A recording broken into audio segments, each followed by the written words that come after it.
You're watching News 25. Local coverage you can count on.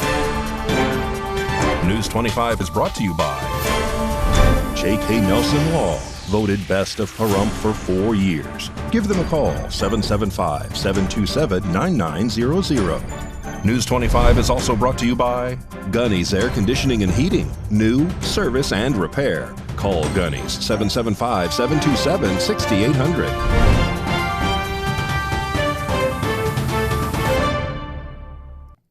Hello and welcome to this edition of News 25. I'm Unette Gentry.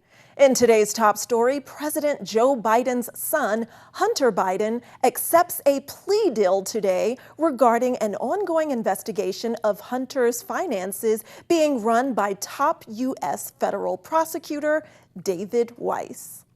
Pleaded guilty today regarding charges of possessing a firearm while being a drug user, specifically a Colt Cobra 38, and failing to pay more than $100,000 in taxes on over $1.5 million in income in both 2017 and 2018. This plea deal will allow Hunter to avoid prosecution on his felony charges so long as he abides by the conditions set by the prosecution team. This deal also brings an end to an investigation that began in 2018. This pretrial agreement also likely means that the young Biden will have the case wiped from his record so long as he adheres to the terms of the agreement. A statement was given from the White House counsel's office saying that the President and First Lady Jill Biden love their son and support him. Christopher Clark, the lawyer of Hunter Biden, believes that the 5-year investigation has now been resolved. Clark was also quoted stating, "I know Hunter believes it is important to take responsibility for these mistakes he made during a period of turmoil and addiction in his life. He looks forward to continuing his recovery and moving forward with his life. However, these recent developments have left those in the Republican Party dismayed. While congressional Republicans continue to pursue their own investigations regarding Hunter Biden's business dealings, which include examining foreign payments, other Republicans have called the federal charges an example of a two-tiered system."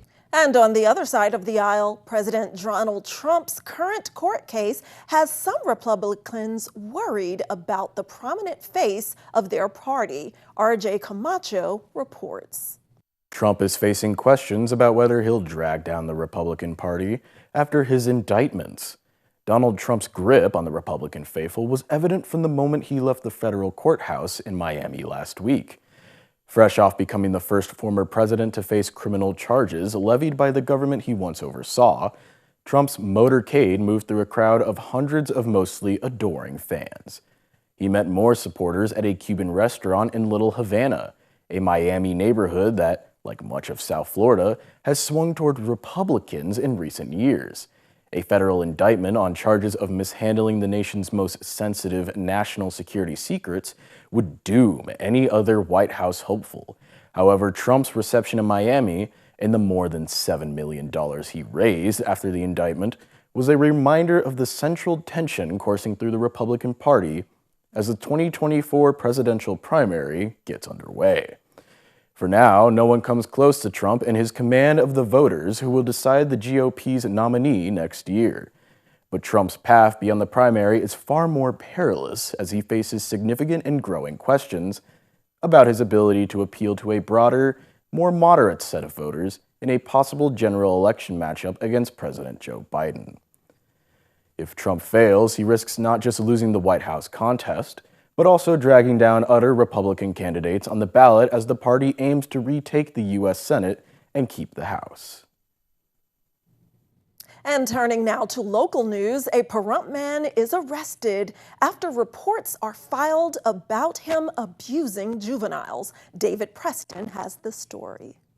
On Tuesday, June 13th of this year, Nye County Sheriff deputies were dispatched to the area of East Bourbon Street and South Pahrump Valley Boulevard, referencing a fight going on. A suspect, later identified as Lester Weaver, had left the scene prior to deputies' arrival in a white Ford Explorer. According to the report, Weaver was driving northbound on Pahrump Valley Boulevard toward Highway 372. A juvenile who was riding his motorcycle was parked on the east side of the road near Bourbon Street and Pahrump Valley Boulevard.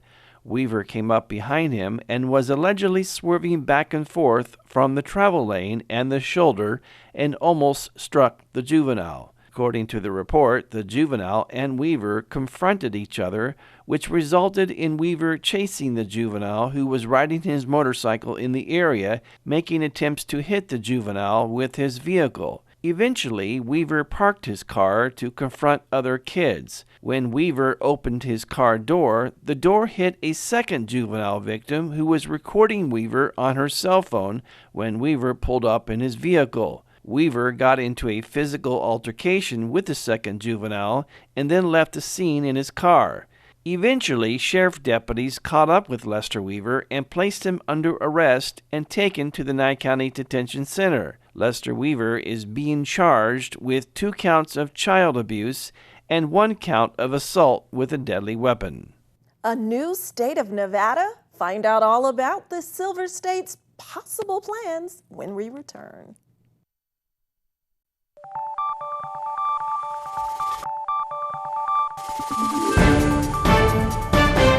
You're watching News 25. Local coverage you can count on. Welcome back to News 25. Well, a new constitutional movement to create a new Nevada state is gaining traction. So News 25 caught up with the chairman and co-chairman of this movement. Okay, I am Robert Thomas. I am the chairman of the New Nevada State Movement. The New Nevada State Movement is a constitutional movement to create a new state out of all the rural counties in Nevada and exclude Clark County. The reason for that is historical. Our founding fathers talked about 2 things, liberty and usurpation. And we find that both the state government and the federal government have usurped our liberties. There are 2/3 of the population of Nevada that live in Clark County. They vote progressive values just like California does. And they leave out the way the rural Nevadans want to live. And they want to live one way, rural Nevada wants to live another way. Also, they have gerrymandered the voting districts so that there will never conservative-controlled or rural county-controlled state legislature and governor at the same time. The state will be divided along the current boundary between Clark County and the rest of the state. That requires no surveying. That requires, that's been previously surveyed, and therefore it's a known boundary. I think that when we tell Clark County, keep your money and we'll keep our liberty, that'll talk to them, because their interest is financial. So how do we finance rural Nevada? Well, one thing we're going to do is get rid of the State Department of Education, because each county should control its own education of its students. You take a look, Nevada is the 50th state in education, and Nye County is the 17th county in educational quality. I think if we cram down, so to speak, the educational opportunities to the counties, that will allow the counties to have an educational system that addresses the needs that that county sees, not a statewide mandate, but a liberty mandate that they may choose what works best for them. And that's what we're trying to do. We're trying to empower the individual resident of Nevada with greater liberty. And in news from the national government, a new bill called the Jax Act is being proposed by multiple U.S. senators in order to recognize the female veterans of both the Afghanistan and Iraq wars. R.J. Camacho tells us more. On June 15th, U.S. Senators Jackie Rosen, Johnny Ernst, Tammy Duckworth, and Dan Sullivan introduced the bipartisan Jax Act to amend military records of women veterans who deployed alongside special forces in Afghanistan and Iraq to ensure they accurately reflect their service as members of cultural support teams. Before female service members were able to formally serve in combat roles, CSTs were deployed to combat zones with special operation forces in order to engage with the female populations, greatly expanding operational and intelligence gathering capabilities. These women veterans shared similar operational and traumatic experiences as their male peers, also serving in combat but have not been recognized for their combat service, denying them rank, benefits, and critical health services. The bipartisan legislation would require the review of the military records of cultural support team women veterans who served from 2010 to 2021 in support of special operation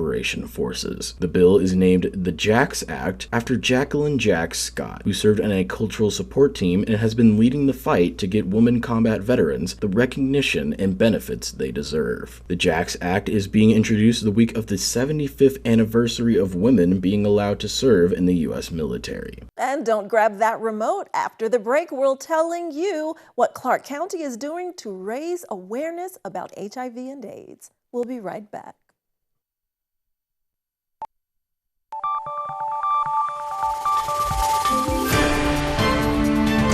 You're watching News 25. Local coverage you can count on. News 25 is brought to you by Mountain West Lawyers, Injury Attorneys, 727-9500. Welcome back. Well, as part of today's health news, we're sharing that Clark County is launching a new HIV awareness campaign to help provide assistance to those who are affected and to raise awareness about HIV itself. A new bilingual media campaign to boost awareness for HIV treatment as a powerful method of HIV prevention is being headed by the Clark County Social Service Office of HIV. The Love Live campaign aims to raise awareness among HIV patients and the community about the importance of taking their medications as prescribed to maintain an undetectable viral load. The efficacy of this phenomenon has been validated by strong scientific evidence as confirmed by the Centers for Disease Control and Prevention. The far-reaching implications of undetectable equals untransmittable has bolstered the self-esteem of many living with HIV, while simultaneously reducing societal stigma that has long been associated with the disease. This breakthrough discovery is paramount in the goal of the Office of HIV in eliminating local HIV epidemics by 2030. Since 1997, the federally funded Ryan White program has provided medical care and supportive services to thousands of people with HIV nationwide. Eligibility is based on income, and eligible clients have access to medical care and medications, dental care, transportation, and other needed services. If you are living with HIV and would like to apply for services provided by the Ryan White program, contact Clark County Social Service Office of HIV at 702-755-8674 or 702-455-3433. And for more information, you can visit u=u.las.com or vive-igual-las.com. And the American Red Cross has some tips for you regarding Pet Preparedness Month. June is Pet Preparedness Month, and the American Red Cross reminds people to include their pets in their emergency plans and everyday safety practices. Pets are part of our families, and keeping them safe should be top priority. Our pets are part of our family, and so we want to make sure that we are including our pets in all of our preparedness planning, as well as making sure that we are keeping them as safe as possible. You know, we as humans, we have things like seatbelts to keep us safe during travel, and so we want to make sure that we have similar things to keep our pets safe. We recommend having a go bag in every scenario, so having a bag that you can grab and go, but also having one in your car just in case if an emergency happens and you're not at home, that you have one in your car ready to go. Please don't leave your pet in your car. Cars can heat up very, very quickly and become dangerous and even deadly for your pets to stay in, even just for a few minutes. So if you're taking your dog somewhere, make sure you're going somewhere you can take them with you inside, and don't leave them in your car. News 25 WeatherCam is brought to you by Lerner and Rowe Injury Attorney's Office in Pahrump. In a wreck, need a check? Call 702-877-1500. All right, let's take a look outside through our Lerner and Rowe weather cam at some of the last days of spring, because summer is right around the corner. Blue skies and warmer temps in our weather after the break.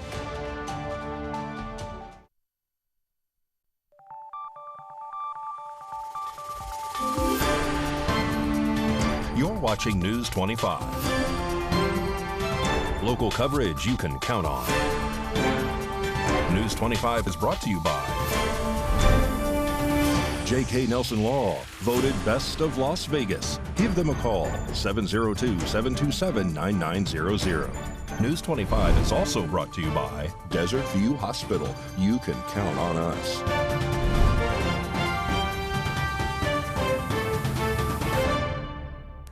Hi, good evening, Nevada. It's John Kohler from the KPVM Channel 25 Weather Studios, all up and down the Ace Radio Country Network and worldwide on the local BTV app, the app that just goes without saying. Fernley, 67 degrees, Fallon at 69, and Carson City checking in at 66. That makes you 2 days in a row the Cool Spot Award winner. Congratulations. Tonopah, you missed out, 69, 72 out there in Goldfield. It's 84, starting to get serious in Beatty, 91 in Amargosa. Your perfectly reasonable hotspot today. 91 sounds just about right. 88 in Las Vegas, not too bad. And 101 in Death Valley. Well, it's a dry 101. You can't count it. Here at the Paradise Pahrump, let's take a look. 86 degrees, that's our current temperature. 88 just a little bit earlier was today's high. Winds nicely out of the south at 10 miles per hour as the sun rose this morning in all its glory, hope, and promise at 526. Setting this evening, look for it at 8:04. It's going down, and a low tonight of 59 degrees under clear skies. It's going to be some beautiful star watching tonight. Won't that be nice? Light winds, 11 miles per hour, blowing us into the next 3-4 days. What do we see? Sunshine, clouds, then sunshine. Lots of sunshine coming at us. Thursday, yeah, we're going to get a little bit of sunshine removal with those clouds going on, and 16-mile-per-hour winds. But everything kind of calms down, stays pretty nice. It looks like we're going to be upper 80s, lower 90s, 93-degree weekend. Nothing to complain about there. Make some good plans for some good fun, all right? And back to the desk. Here's Unette. Thanks so much, John. We'll take those slightly warmer temperatures with those bright sun shining days. Well, enjoy the upcoming summer. That does it for this edition of News 25. I'm Unette Gentry, and from all of us here at KPVM and Ace Country Radio, we'll see you on the air next newscast. Good night.